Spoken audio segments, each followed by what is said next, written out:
लड़की मर गया, बच्चा बच्ची कुछ भी नहीं पता। स्कूल गया मैं तो डायरेक्ट डरती सुनाई जो भागे गया मालूम। जो बच्चे थे छोटे छोटे बच्चे वो वहीं पर मर गए। ये वो आंगन है जहाँ कुछ दिन पहले तक दो मासूमों की खिलखिलाहट गूंजती थी। मीना और कान्हा, एक बहन और एक भाई, यहीं खेलते थे, यहीं लड़ते थे और यहीं अपनी माँ से जिद करते थे। आज उस आंगन में सिर्फ एक खामोशी है और उस खामोशी में डूबी एक माँ है। मेरे तो दो ही थे, एक बेटा और एक बेटी, दोनों चले गए। अब कौन खेलेगा यहाँ? भगवान मुझे ही उठा लेता, मेरे बच्चों को तो छोड़ देता।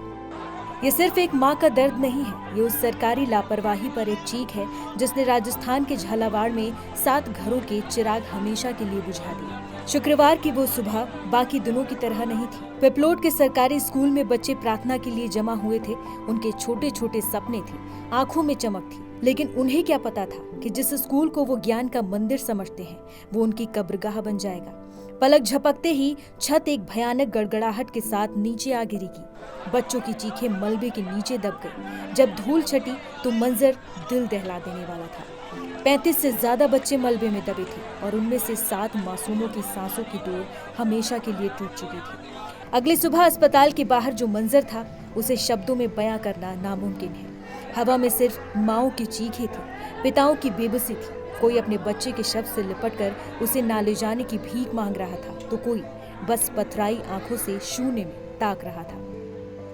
शायद यकीन ही नहीं हो रहा था कि उनका लाडला अब कभी लौटकर नहीं आएगा।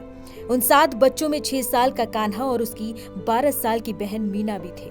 वो भाई बहन जो साथ स्कूल गए थे आज एक ही चिता पर साथ लेटे थे। इस एक तस्वीर ने पूरे सिस्टम पर वो सवाल खड़ा कर दिया जिसका जवाब किसी के पास नहीं है। जब ये दीवार गिरी तो टीचर कहाँ थे? हमारे बच्चों को अकेला क्यों छोड़ा गया? ये सवाल उस माँ का है जिसका इकलौता बेटा इस हादसे में चला गया। लोगों का गुस्सा जायज है। वो सालों से शिकायत कर रहे थे कि स्कूल की इमारत जर्जर है, कभी भी गिर सकती है, लेकिन बहरे प्रशासन के कानों पर जूं तक नहीं देंगे। अब प्रशासन जागा है, निलंबन हो रहे हैं, मुआवजे का ऐलान हो रहा है, जांच की बातें हो रही हैं, लेकिन इन सब से क्या होगा? क्या 10 लाख का मुआवजा उस माँ की सूनी गोद को भर पाएगा? क्या नई बिल्डिंग बनाने का वादा उन पिताओं का सहारा लौटा पाएगा जिन्होंने अपने कांपते हाथों से अपने जिगर के टुकड़ों को मुखाग्नि दी है? इस मलबे में सिर्फ ईंट पत्थर नहीं दबे हैं, इस मलबे में हमारे देश का भविष्य दबा है। और ये बिखरे हुए जूते ये सवाल पूछ रहे हैं कि आखिर इन मासूमों का गुनहगार कौन है?